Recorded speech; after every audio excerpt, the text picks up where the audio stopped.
देखो दोस्तों, तो नेशन एजुकेशन चैनल पर आप सभी दोस्तों का स्वागत है और सभी स्टूडेंटों का स्वागत है। तो आज की हम इस वीडियो में आपको बताएंगे कि गुणा किस प्रकार तरीके से करते हैं। जो भी तो थ्योरेटिकल गुणा आते हैं उसको हम किस प्रकार तरीके से करते हैं, हम आपको उसके बारे में बताएंगे। बहुत सारे एवं सही तरीके से आपको बताने की कोशिश करेंगे।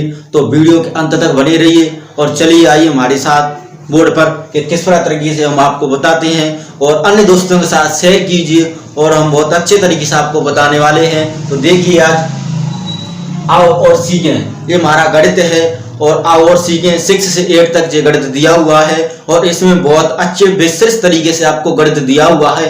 तो क्लास 6 से 8 तक आपको इसमें गणित दिया हुआ है और आज की तारीख है 28/11/2020 आज की तारीख है और इसमें आपको हम बताने वाले हैं कि गुणा किस प्रकार तरीके से करते हैं।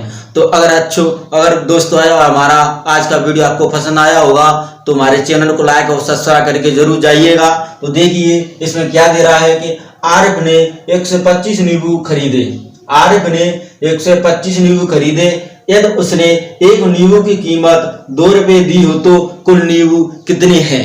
तो कुल नींबू कितने हैं, तो आपको पहले ये ज्ञान होना चाहिए कि उसमें दे क्या रहा है और पूछ क्या रहा है। आपसे क्या पूछा है, कुल का मतलब क्या होता है, जोड़ना। क्या होता है जोड़ना, यानी ऐड करना। तो उसमें क्या रखा है कि आरिफ ने 125 नींबू खरीदे। कितने नींबू खरीदे, 125 नींबू खरीदे। यदि उसने एक नींबू की कीमत 2 रुपए रखी है तो हम क्या रखेंगे कि अगर एक नींबू की कीमत 2 रुपए हो तो, अगर एक नींबू की कीमत कितनी 2 रुपए हो तो, अगर एक नींबू की कीमत 2 रुपए हो तो 125 नींबू की कीमत कितनी होगी। तो 125 नींबू की कीमत कितनी होगी, कितनी को हम यहाँ पर x मान के चलेंगे, कितनी को हम यहाँ पर x मान के चलेंगे। तो एक नींबू की कीमत 2 रुपए हो तो 125 नींबू की कीमत कितनी होगी कि कितनी को x मान के चलेंगे। यहाँ पर लड़ाई कंसेप्ट लगाते हुए, यानी इधर से इधर गुणा करते हुए हम क्या करेंगे कि x से गुणा करेंगे। x से 1 से गुणा करेंगे तो x हो जाएगा और 125 2 से गुणा करेंगे तो 125 = 2, यानी 2 से गुणा 5 से करेंगे तो 5 × 10 की 0, हंसला की 1, 2 × 4 = 5 और 2 × 2। तो हमारा कितना आंसर आएगा, 250 आंसर आ जाएगा। कितना आंसर आएगा, 250 आंसर आ जाएगा दोस्तों। तो देखिए उसमें पूछ क्या रहा है, यही पूछ रहा है कि अगर एक नींबू की कीमत 2 रुपए हो तो 1 से 25 नींबू की कीमत कितनी होगी। कहने का तात्पर्य यही कह रहा है कि हमें मल्टीपल यानी गुणा करने के लिए कह रहा है। तो हमने क्या किया, एक नींबू की कीमत 2 रुपए रख दी और 125 नींबू की कीमत x रुपए रख दी। अगर इन दोनों में लड़ाई कंसेप्ट यानी गुणा करेंगे तो हमें क्या मिलेगा कि एक नींबू की कीमत 2 रुपए हो तो 125 नींबू की कीमत कितनी होगी, कितनी को हमने x माना और हमने क्या कर दिया, लड़ाई कंसेप्ट लगा दिया यानी गुणा हमने कर दिया। तो x से अगर 1 से गुणा करेंगे तो x ही हो जाएगा और 125 से अगर 2 से गुणा करेंगे तो कितना हो जाएगा, 250 आंसर आपका आ जाएगा। तो कितने हो गए, ये कितने नींबू हो गए आपके, 250 नींबू हो गए। आगे चलिए, सरिता के पास 5 टोकरी आम से भरी हुई है। सरिता के पास, पहले आपको क्वेश्चन को बहुत अच्छे तरीके से समझ लेना है और पढ़ लेना है तो आपको क्वेश्चन हाल ही में समझ आएगा और आपको तुरंत उसको आंसर देने की कोशिश करोगे आप। तो देख लीजिए क्या कह रहा है, सरिता के पास 5 टोकरी आम से भरी हुई है। सरिता के पास 5 टोकरी आम से भरी हुई है। अगर प्रत्येक टोकरी में 1 से 35 आम हो तो कुल आम कितने होंगे। अगर उसमें क्या पूछ रहा है, प्रत्येक टोकरी में, तो एक टोकरी में कितने 135 आम है।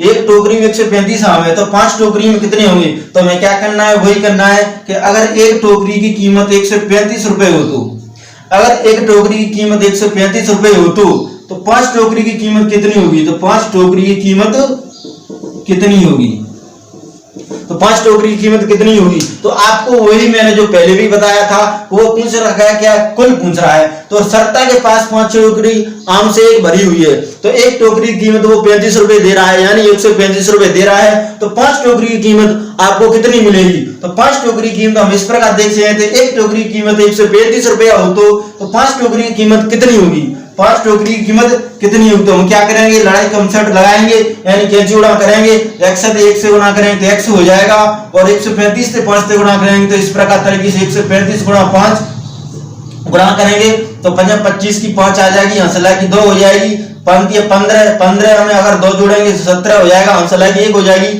5 एक 5, 5 एक 6 हो जाएगा, तो 675 कितने हो जाएंगे आपके पास आम हो जाएंगे। क्योंकि एक टोकरी की कीमत, एक टोकरी में कितने आमों की कीमत है, 135 रुपए आमों की कीमत है, तो 5 टोकरी में कितने आमों की कीमत हो जाएगी, 675 आमों की कीमत हो जाएगी। तो इस प्रकार तरीके से हम अगर इस सवाल को अच्छे तरीके से समझेंगे, कोशिश करेंगे, तो आंसर बहुत जल्दी आपको आ जाएगा। आगे देखिए आपका ये भी सवाल होता हुआ, आगे देखिए एक चादर की कीमत 148 रुपए हो तो 6 चादर की कीमत कितनी होगी। तो आपको यही कह रहा है कि अगर एक चादर की कीमत 148 रुपए है, एक चादर की कीमत 148 रुपए हो तो 6 चादर की कीमत कितनी होगी। तो 6 चादर की कीमत, हमें एक चादर की कीमत निकालनी है। एक चादर की कीमत आपके पास होगी 148 रुपए, कितनी 148 रुपए होगी। तो 6 चादर की कीमत कितनी होगी, 6 इधर लिखेंगे और कीमत को कितनी होगी इधर लिखेंगे, यानी एक्स को इधर मानेंगे।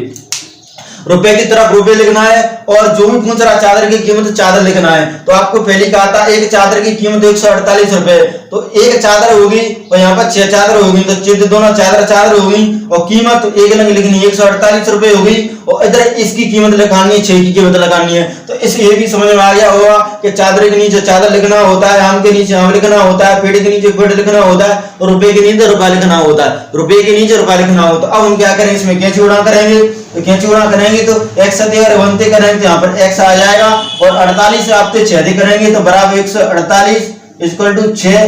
तो 8 से 48 की 8, हंसला की 4, 6 24, 24 में 4 जोड़ेंगे तो 28 हो जाएगी, हंसला की 2 हो जाएगी और 6 के 6 से गुणा करेंगे 6 के 6 और 6 में अगर 2 जोड़ेंगे तो कितना हो जाएगा, 8 हो जाएगा। तो आपको क्या कहा था कि एक चादर की कीमत 148 रुपए हो तो 6 तारे की कीमत 848 रुपए हो जाएगा, 888 रुपए हो जाएगा, कितना हो जाएगा 888 रुपए हो जाएगा। तो इसने यही पूछा है कि एक चादर की कीमत आप अगर आपके पास 148 रुपए हो तो 6 चादर की कीमत कितनी होगी, 888 रुपए हो जाएगी, कितनी 888 रुपए हो जाएगी। आगे चलिए, राम रोज 10 मटकी बनाती है, राम रोज 10 मटकी बनाती है तो 9 दिन में कुल कितनी बनाएगी, 9 दिन में कुल कितनी मटकी बनाएगी। हमने ये सवाल दिया नहीं है कितनी, परंतु 9 दिन में कुल मटकी यही दे दिया है। तो आपको यही समझना पड़ेगा कि पूछ क्या कर रहा है, कुल दे दिया तो हमें गुणा तो करना, मतलब इनको सबको गुणा के रूप में तो लाना है, तब तो जोड़ना पड़ेगा। हमेशा कुल प्लस में भी आता है और कुल गुणा में आता है, क्योंकि वो पूछ रहा है कि राम रोजाना 10 मटकी बनाती है तो 9 दिन में कितनी मटकी बनाएगी। अगर कुल वो पूछ रहा है कि राम एक दिन में 2 रुपए कमाता है और 5 दिन में 2 रुपए कमाता है, तो उन दोनों को भी गुणा करना पड़ेगा, 5 दिन में कितने कमाता है, 1 दिन में कितने कमाता है, वो भी हो जाएगा। तो दोनों इस प्रकार तरीके से आपको गुणनफल की समाप्ति में लाना होगा। तो देखिए, राम रोज 10 मटकी बनाती है तो 9 दिन में कुल कितनी बनाएगी, 9 दिन में कुल कितनी बनाएगी। तो देखिए, 1 दिन में कितनी बना रही है, 10 मटकी बना रही है, तो मटकी के नीचे हमें मटकी लिखना ही पड़ेगा और रुपए के नीचे रुपए लिखना पड़ेगा। तो राम रोज 10 मटकी बनाती है तो 9 दिन में कुल कितनी बनाएगी, 9 दिन में कुल कितनी बनाएगी, कुल कितनी बनाएगी। तो मैंने क्या कहा कि राम रोज 10 मटकी बनाती है, 1 दिन में 10 मटकी बना रही है तो 9 दिन में कितनी मटकी बनाएगी। तो आपसे कहा था कि अब तो आप समझे गए, एक से गुणा करें तो x हो जाएगा और 10 दिन होते गुणा करें कितना हो जाएगा, 90 आंसर आ जाएगा। तो आप ये भी देख सकते हैं कि अगर 1 दिन में 10 बनाएगी तो 9 दिन में 90 बनाएगी। तो ये भी आपके समझ में आ गया होगा। अगर ये आपके सवाल समझ में आ गए होंगे तो अगर आपको हमारे सवाल और करने में हमारा जो भी तरीका आपको समझ में आ रहा है तो हमारे चैनल को लाइक करें, सब्सक्राइब करें और शेयर भी करें, अन्य दोस्तों का शेयर करें तो उनका भी भला हो जाएगा। आगे देखिए, एक सवाल हो रहा है कि 5 पंक्ति, एक बगीचे में पेड़ों की 60 पंक्तियां हैं, एक बगीचे में पेड़ों की कितनी 60 पंक्तियां हैं, एक बगीचे में पेड़ों की 60 पंक्तियां हैं, प्रत्येक में 10-10 पेड़ हो तो बताएं बगीचे में कुल कितने पेड़ होंगे। तो मैं आशा करता हूं कि मैं इसको रब कर देता हूं, आप ये इसका स्क्रीनशॉट ले सकते हैं आप और समझ सकते हैं कि किस प्रकार तरीके से आपको मैं बताने की कोशिश की है। तो चलिए आइए मैं इसको रब कर देता हूं।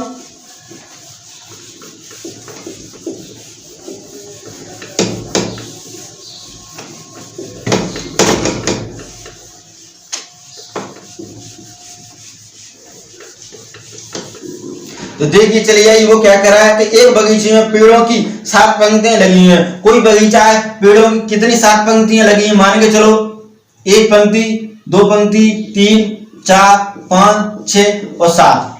कितनी पंक्तियां हैं, 7 पंक्तियां लगी हुई हैं पेड़ों की। और प्रत्येक में 10-10 पेड़ हो तो बताए बगीचे में कुल कितने पेड़ होंगे। तो आपको बताया कि एक पंक्ति, दो पंक्ति, 3, 4, 5, 6 और 7। तो आपको ये नहीं करना है कि मतलब 7 पंक्तियां हैं तो 7 से 10 से गुणा कर लेना, नहीं, आपको ये भी पता होना चाहिए अगर ये प्रारंभ में होगा तो एक भी पंक्ति अंत में होगी, एक भी पंक्ति क्या होगी, अंत में होगी। तो हमें इसमें 10 पेड़ लगाने हैं, इसमें 10 लगाने हैं, इसमें 10 लगाने हैं, इसमें 10, इसमें 10 और इसमें 10। तो 1, 2, 3, 4, 5, 6, तो अंदर तो 6 ही होगी ना, क्योंकि आपकी पंक्ति 7 है। आप इस प्रकार बैठते हो कि एक बच्चा बीच में बैठा लिया, फिर कोई आदमी बैठेगा, फिर कोई बच्चा बैठेगा, तो आप 7 बैठ पाएगो। लेकिन 7 आदमी बैठ पाएगो तो उनके अंदर में बच्चा तो 6 ही होंगे, छोटे छोटे नन्हे नन्हे बेबी से बच्चे 6 ही होंगे, क्योंकि जो भी प्रारंभ में बैठा वो अंत में तो भी बैठेगा, तभी तो वो ढकेगा, तभी तो उसके बराबर में आ पाएगा। तो आप ये इस प्रकार से समझ सकते हो, क्योंकि पंक्तियां 7 है लेकिन उनके अंदर में तो कितने पेड़ लगे होंगे।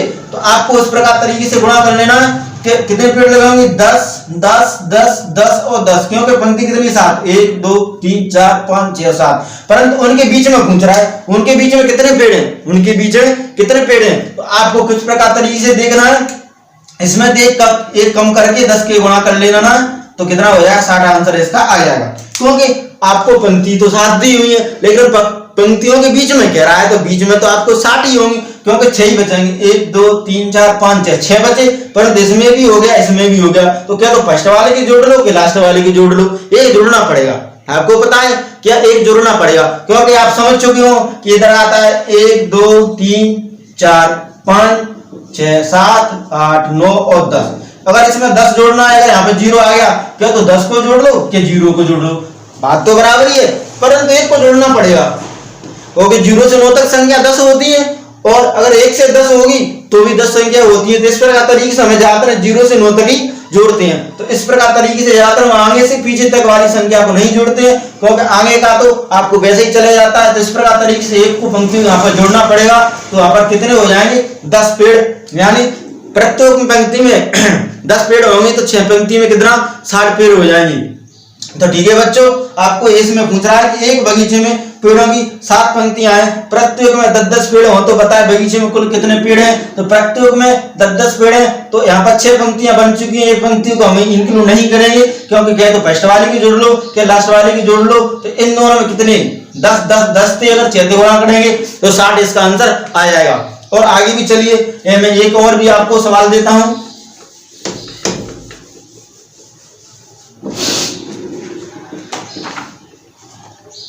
आगे चलिए एक और भी सवाल देता हूं, इसमें क्या पूछ रहा है। आपको मैं ऐसे वाली ही गणित से करा रहा हूं, आपको पता होना चाहिए, मैं रोजाना इस वाली ही गणित से कराता हूं। इसमें दे रहा है, मीना ने 4 दर्जन केले खरीदे, मीना ने 4 दर्जन केले खरीदे, मीना ने 4 दर्जन केले खरीदे, मीना ने 4 दर्जन केले खरीदे, पता उसके पास कुल कितने दर्जन है, बताएं उसके पास कुल कितने केले हैं खरीदे, बताएं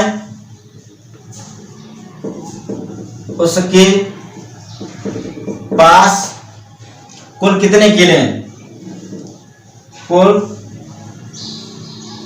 कितने केले हैं। तो आपको ये समझ में आ गया होगा कि मीना ने 4 दर्जन केले खरीदे हैं। तो आपको ये नहीं पता होगा कि दर्जन में कितने केले होते हैं, तो आप हमेशा के लिए इसको याद रख लीजिए कि एक दर्जन में 12 केले होते हैं। कितने होते हैं, 12 केले होते हैं। तो बताएं उसके पास कुल कितने केले हुए, तो 4 दर्जन हुए, कितने, 4 दर्जन हुए, तो 4 दर्जन, कितने, 4 दर्जन, परंतु एक दर्जन में कितने, एक दर्जन बराबर 12 केले, एक दर्जन बराबर 12 केले, तो 4 गुणा 12 तो बराबर कितना हो जाएगा, 48, 12 चौको 48 केले हो जाएंगे। कितने केले हो जाएंगे, 48 केले हो जाएंगे। तो उसमें यही पूछ रहा है कि मीना ने 4 दर्जन केले खरीदे। एक दर्जन का आपको केले होते हैं 12, कोई भी ले सकते हो, उसमें केले भी हो सकते हैं, पुस्तक भी हो सकती है, और आपके आम भी हो सकते हैं, कुछ भी हो सकता है। दर्जन का मतलब होता है 12, उसमें 12 प्रोडक्ट जो होंगे उसमें कितने होंगे, 12 होंगे। तो एक दर्जन में 12 होंगे। तो उसने यही कहा था कि केले की कह रहा है, तो 4 दर्जन केले खरीदे। एक दर्जन में अगर आपको 12 केले हुए तो 4 दर्जन आपको 48 केले हो जाएंगे। इस प्रकार तरीके से आपको ये वाले भी सवाल करने हैं। हालांकि मैं आपको गुणा भी करना भी समझ में आ गया होगा और हमारा लड़ाई कॉन्सेप्ट भी समझ में आ गया होगा, गुणा किस प्रकार तरीके से करते हैं। और आपको यही समझ में होगा कि जो भी पेड़ के नीचे पेड़ लगते हैं, आम के नीचे आम लगते हैं, पैसों के नीचे पैसों भी लगते हैं। ठीक है दोस्तों, तो आज की वीडियो हम इतना ही रखते हैं। और अगर हमारा वीडियो आपको पसंद में आया होगा तो अन्य दोस्तों के साथ शेयर करें और हमारी वीडियो को लाइक करें और सब्सक्राइब करें। और इस प्रकार तरीके से हम आपको आगे और भी बढ़ाते रहेंगे और भी समझाते रहेंगे इस गणित को। और इस गणित को आपको हम पूरी तरीके से आपको कराने वाले हैं। और हमारा भी सहयोग कीजिए कि हम आपको बहुत अच्छे मोटिवेशन देना चाहते हैं, क्योंकि वैसे कोरोना काल चल रहा है तो इसमें आपको ऑनलाइन पढ़ाने की अच्छी तरीका से कोशिश कर रहे हैं और समझाने की आपको अच्छी तरीका से कोशिश कर रहे हैं। तो आज के लिए इतना ही काफी। और हमारे चैनल को लाइक और सब्सक्राइब जरूर करें और बेल आइकन प्रेस करें। जय हिंद, जय भारत।